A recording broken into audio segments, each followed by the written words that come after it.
Анкарада 14 сәгать исәнмесез, мөхтәрәм тыңлаучылар. Бүген 2026 елның 16 февраль дүшәмбе көне. Сез турыдан-туры эфирда Төркия Авазы радиосының татар телендәге тапшыруларын тыңлыйсыз. Безнең программа 19 метрлы кыска дулкынның 15360 кГц яшьлегеннән 42 дәрәҗә көнчыгыш юнәлешендәге Түрксат 3А һәм Түрксат 4А иярченнәре белән 3 тапкыр www.trtdinle.com интернет адресы аша һәм кесе телефоннарының TRT Dinle тыңла кушымтасыннан Вот Is радио каналыннан тапшырыла. Тапшыруыбызның бүгенге чыгарылышында соңгы хәбәрләрдән соң театр яктылыкка нурга илтә программасы белән фәннәр докторы Юсуф Алтынышев хәзерләгән ныгайча нәсихәтләр язмасын тәкъдим итәрбез.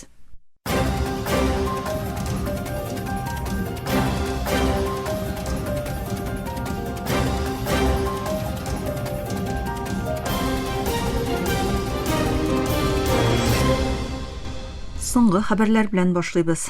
Израиль хөкүмәте 1967 елдан бирле беренче тапкыр басып алынган Иорданның көнбатыш үзәнлегендә зур территорияларны дәүләт милки итеп теркәү планын раслады.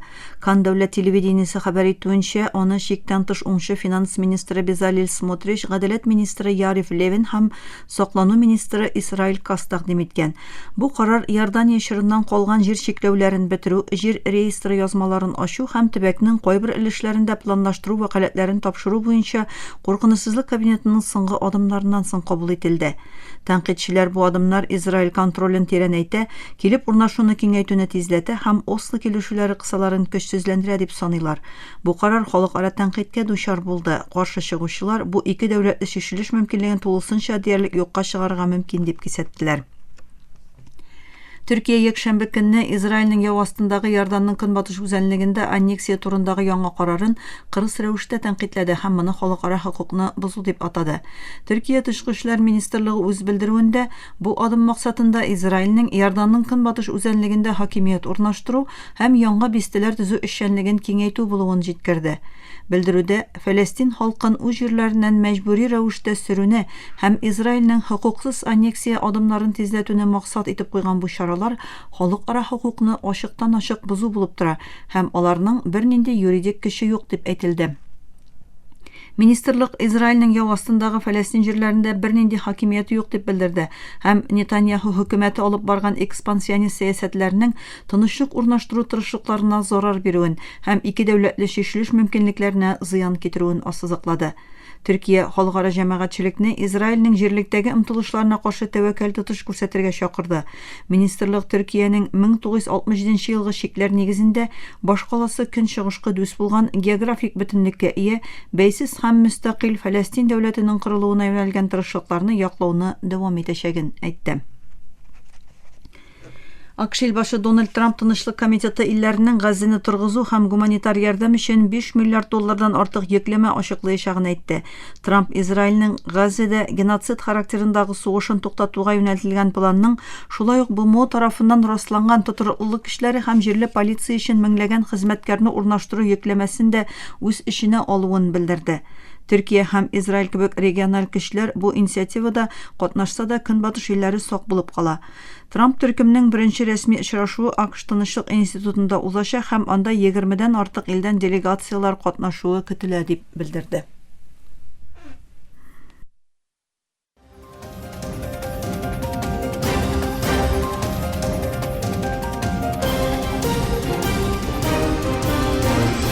Төркия авазы дулкыннарында соңгы хәбәрләр тыңлыйсыз. Иран АКШны атом төш сөйләшүләрендә Израиль йогынтысыннан бәйсез рәвештә үз мәнфәгатьләрен карарга чакырды.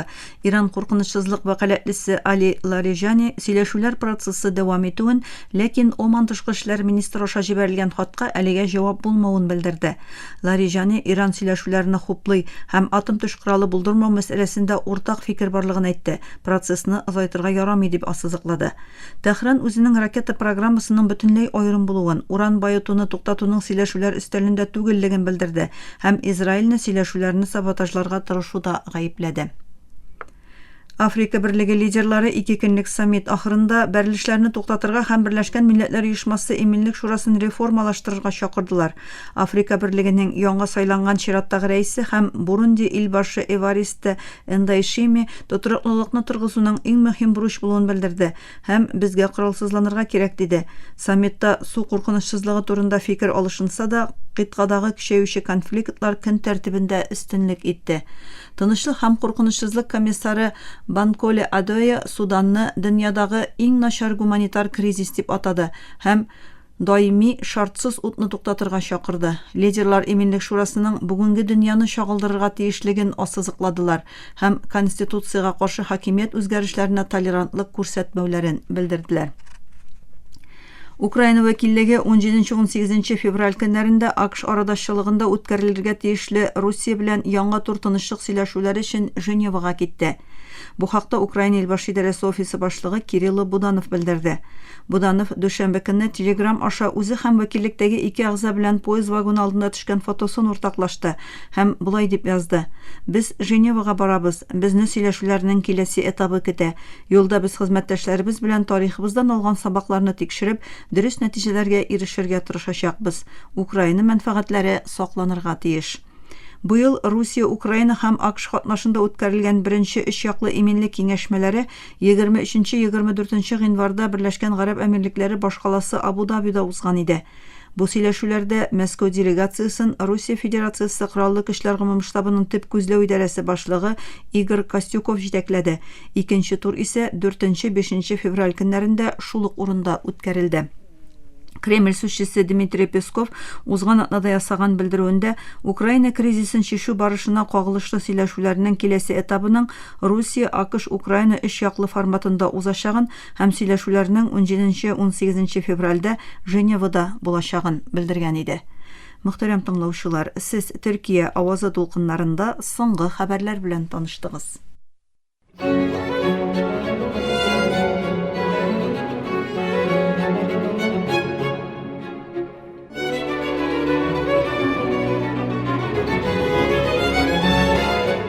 Театр яктылыкка, нурга илтә.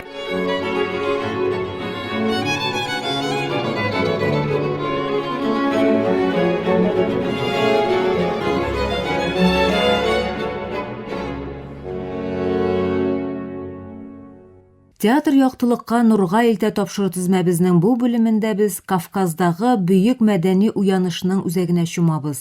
Сәхнәдә төрки теленең беренче яңгырашлары һәм гасырлар буе дәвам иткән хикәяләү традициябезнең язма чагылышы турында фикер алышачакбыз. Заманча театрыбызның пионеры Мирза Фәтх Али Ахунзадә һәм аның үлемсез комедияләреннән башлыйбыз.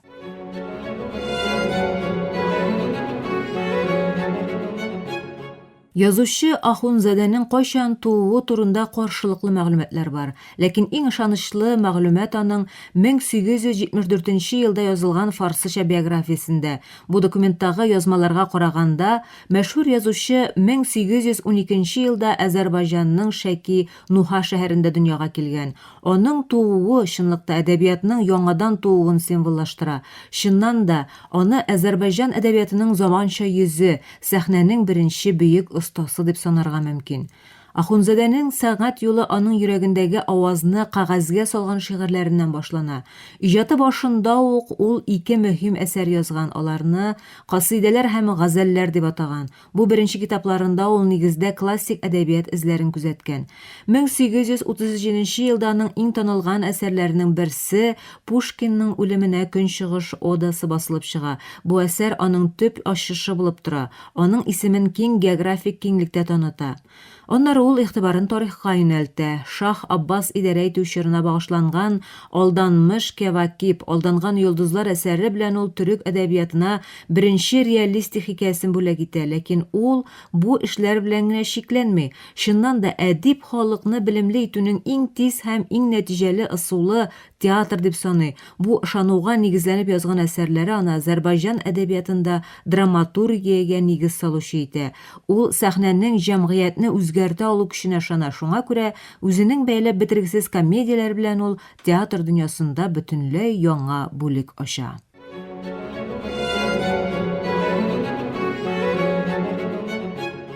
Ахунзада сәхнәгә жан өргән комедияләре аша җәмгыятьнең үзенә җәмгыятьне сүрәтли. Аның комедияләре зирәк укучыны көлдерә дә, аларның күзләренә кайгы яшьләре дә китерә. Көчәрле әлеге автор турында булай ди: Оның әсәрләрендә көлү күренә, ләкин күз яшьләре тирән һәм яшерен. Бу тын күз яшьләре кеше йөрәгенә авыр тамчылар кебек тоела, аны йомшак кына тишеп һәм җәрәхәтләп ала. Аның комедияләре тормышның төп асылын чагылдыручы чын көзгеләр, чын барлыкны бизәү һәм романтик калыпка салу урынына, ул аны сәхнәгә иң табигый һәм ышанычлы формада алып килә. Аның әсәрләрендә төп максат җәмгыятьне агарту һәм наданлыкка каршы көрәш. 1850 еллар башында Ахунзада бер-бер артлы язылган 6 зур комедиясе белән әдәбиятта революция ясый. Аның беренче әсәре Алхимик Мулла Ибраһим Хәлил хикәясендә бакырны көмешкә әйләндерәм дип халыкны алдаган Ибраһим Хәлил һәм тиз байырга тырышкан Нухал халкы турында сөйләнә. Шуннан соң ул Месье Джордан һәм Дәрвиш Мәстәли Шах әсәрләрендә хурафат һәм наданлыкны сүрәтләү өчен юмор куллана. Бандит Басан һәм Ләнкаран ханының вәзире маҗаралары социаль тәртип һәм идарә итүне шик астына куя. Аның иң яраткан әсәрләренең берсе Хаҗи Кара яки Саран маҗаралары комсызлыкка кагыла һәм ниһаять юристлар хикәясе гаделлек системасындагы җитешсезлекләрне сүрәтли. Бу әсәрләрнең һәрберсе гади пьеса гына түгел, Азәрбайҗан халкының тормышын, рухын һәм көрәшен чагылдырган тере документлар.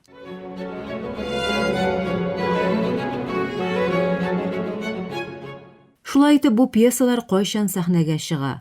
Ахунзадәгә кадәр Азәрбайҗанда театрны туйларда, фестивальләрдә һәм мәйданнарда күрсәтелгән күңел ачу тамашалары һәм курчак театрлары кебек традицион халык тамашалары алыштырган. Ахунзадәнең 1850 елларда язылган пьесалары 1870 елларда сәхнә өчен җайлаштырылгач, үз җимешләрен бирә башлый. Шулай итеп, 1873 елның 22 мартында Бакыда Ахунзадәнең Ләнкаран ханының вәзиренең маҗаралары комедиясе куела. Моннан тыш Хәсән бәй Зәрдаби һәм Нәҗәф бәй вәзирле кебек зыялыларның инициативасы ярдәмендә ул Азәрбайҗан телендә башкарыла. Бу тарихи тамаша милли Азәрбайҗан төрки театрының туу һәм рәсми башлангычы дип санала. Бу үсештә иң мөһим адым хәйрияче Хаҗи Зәйнәләбидин Тагиевның Бакыда төзеткән профессиональ театр бинасы. 1898 елда Азәрбайҗан зыялысы Солтан Мәҗид Ганизадә мөһим адым ясый. Ахунзадәнең мәшһүр әсәре Ләнкаран хан вәзиренең маҗаралары бу профессиональ сәхнәдә тамашачыларга кире кайтарыла. Ганизадә Нариман бәйле һәм Абдәррахим Хагвердили кебек шәхесләр белән көчләрен берләштерә. Алар театр төркемнәре булдырып спектакльләрне Бакыдан читкә алып чыга. Оешкан гастрольләр ярдәмендә театр сәнгате авыл халкына җиткерелә. Бу чорда профессиональ сәхнәгә күп кенә талантлы актерлар, мәсәлән, мәшһүр актер Хөсәен Арабелинский чыгарыла. Театр күңел ачу чарасы гына түгел, фәнни методлар кулланып өйрәнелә торган белем бирү һәм өйрәтү коралына да әверелә. Ул хәтта мәктәпләргә дә фән буларак керә. Ахунзадәнең алымнары һәм темалары белән илһамланып бу хәрәкәт тиз тарала. Нахчыван кебек төбәкләрдә Әйналы Солтан шикелле җирле зыялылар җәмгыятьләр төзи. Җәмгыяте хәйрия кебек структуралар ярдәмендә сәнгать бөтен төбәккә барып җитә. Шулай итеп, Ахунзада ачкан юл җирле җәмгыятьләр катнашында тотрыклы милли мәдәниятка әверелә.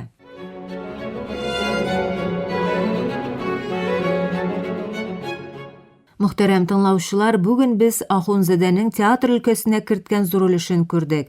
Аның бер гасыр элек язылган комедияләре бүген дә үз темалары белән актуаль булып кала. Бу әсәрләрнең төрки дөнья сәхнәләрендә яңадан торгызылуы безнең өчен бик кыйммәтле. Әлеге пьесалар бигрәк театр студентлары һәм яшьләр өчен бәяләп бетергесез белем бирү хәзинәсе. Үз авазыбызны һәм сәхнәбезне саклап калу өмете белән сау булашабыз. Киләсе очрашуга кадәр исән-имин булыгыз.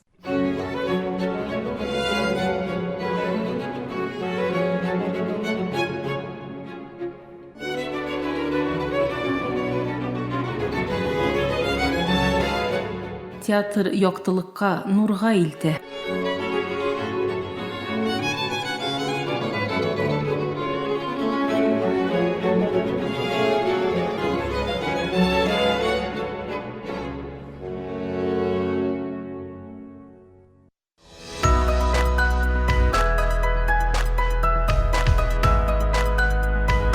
TRT Türkiye ovası dünyanın her uçmağında tövlük boyu sizden bilen.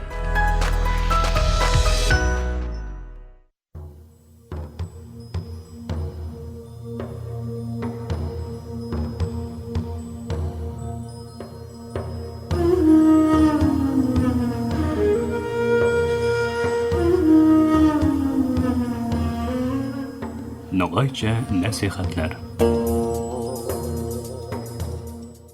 Ayağılı tınlavşılarımız, bu imatağı tınışlık imanda baresinde söz bardıramız.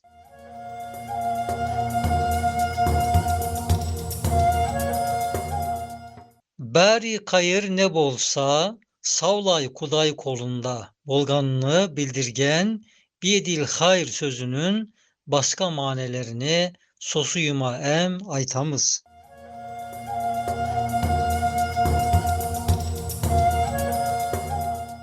Görülgön bir hakikat ötüp ketken yazlıktın defterinin bir yazısı, kızmatlarının kişkenekey sandıkları bolgan çekirdek danelerdi, saklagan sonsuz küçlü Jalal iyesi Allah, ekinci bir yazlıkta kaydeyi taga güretip 100 derece aslından taga bereketli kepte kaytadan yanlandıradı, yangıdan östüre verip, yer üstüne çıkarıp, eryaklarga dağıtadı.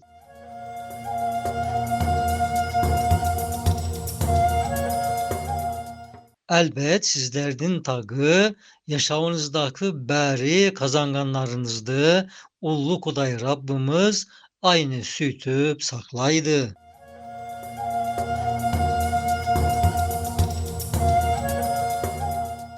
Danelerdi kaytadan eş birevini eş mutbay, berisini topraktan bitirip çıkarganday, küşü sonsuz Rabbimiz sizlerde kabrinizden sütübüne çıgaryak. Beri kızmatınızın karşılığını savlay taga ziyade etip, kayta sizge beriyek.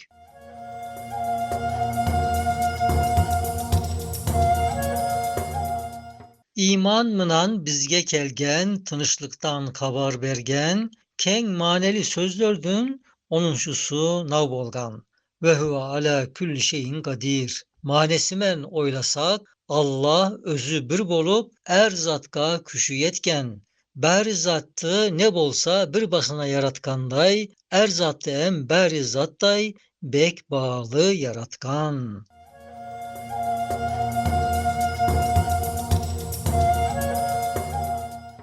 Kötörödü yaratkanı, oga avur kelmegen, bir bahardı yaratığı, bir şeşekey de yengil kelgen. Gün senede, tağı ömürde, yangıdan yangıga yaratkanı sonsuz makluk, sonu kelmez kudretine, sanavsız tillerminen, kötörü şahitlik etken.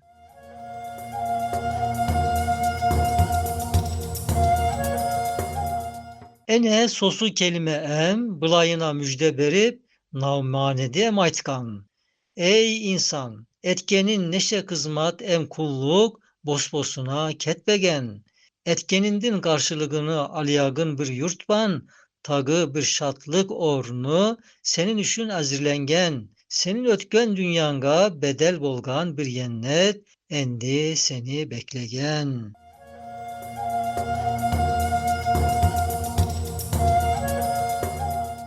Sen ibadet ete berip bekaru tanıganın calallı yaratuşudun saga bergen sözüne iman itimat et.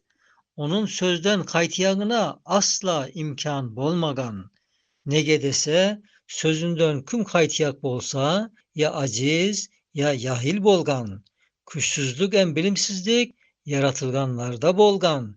Ne küşünde ne biliminde bir noksanlık bolmaganı yaratuşu kasiyeti bolgan.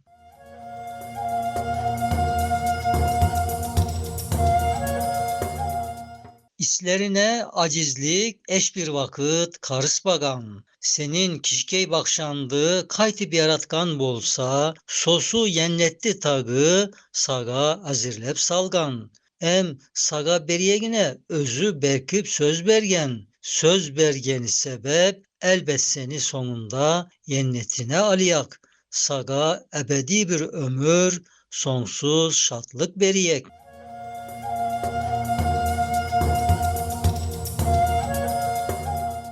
Yogarda aytılgandın bärisini etalyagına, közümüzdün aldına mыңlagan şahat salgan. Mine közben körgönümüz er senede yeryüzünde yanvarlardan, ösümlükten 300 mingdan ziyada taypalar milletlerdi. Tab intizamlı etip tagı ölçem işinde em tezok bola berip, bek yengilşe tiriltip, bärisini yer üstünde kaytadan em yaygan. Elbet onşa küşü bolgan, jalal iyesi bir kadir, bergen sözün etbege, yaratuğga küşü bolgan.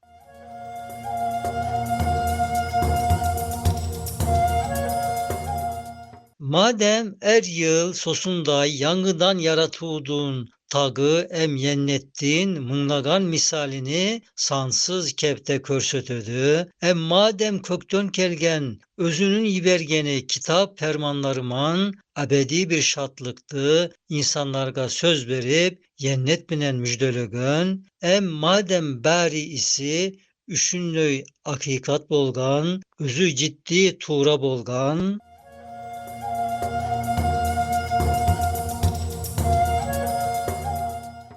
Madem yaratkanı mahluklardın bärisi savlay ongunluğuna sonsuz şahitlik etken, eş bir kusur noksan, eş bir zaman tabılmagan, bergen sözünden küm kaytsa ya aldatsa ya da ötürük açsa oga yaman sıfat bolgan.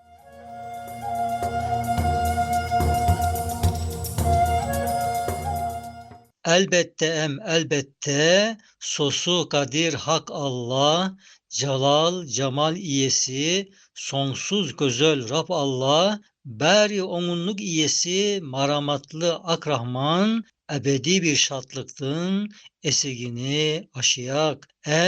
Adem atanızdın asıl vatanı bolgan, sosu yennetkesizdi, ey iman etkenler, bärinizde aliyak. Sağlıkla kalınız.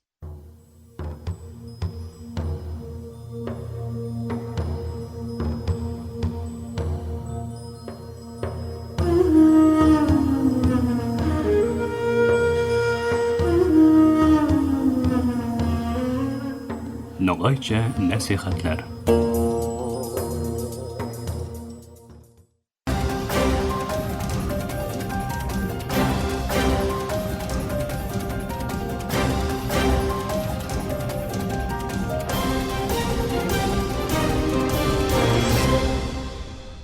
Muhterem тыңлаучылар, Төркия Аваз радиосының татар телендәге тапшырулары шушының белән ахырына якынлашты. Безнең программа һәр көн Төркия һәм Казан вакыты белән көндезге сәгать 2-дә 19 метрлы кыска дулкынның 15360 кГц ешлыгыннан Түрксат 3А һәм Түрксат 4А иярченнәре белән 3 тапкыр w.trtdinle.com интернет адресы аша һәм кесе телефоннарының TRT Dinle тыңла кушымтасыннан WOTIS радио каналыннан тапшырыла. Ярты сәгатьлек тапшыруларыбызның кабатлавын Төркия һәм Казан вакыты белән сәгать кичке 8 яртыда 42 дәрәҗә көнчыгыш юнәлешендәге Түрксат 3А һәм Түрксат 4А иярченнәре белән 3 тапкыр w.trtdinle.com интернет сәхифәсе аша WOTIS радио каналыннан тыңлый аласыз. Әлегә без сезнең белән саубуллашабыз. Эфирда киләсе очрашуга кадәр.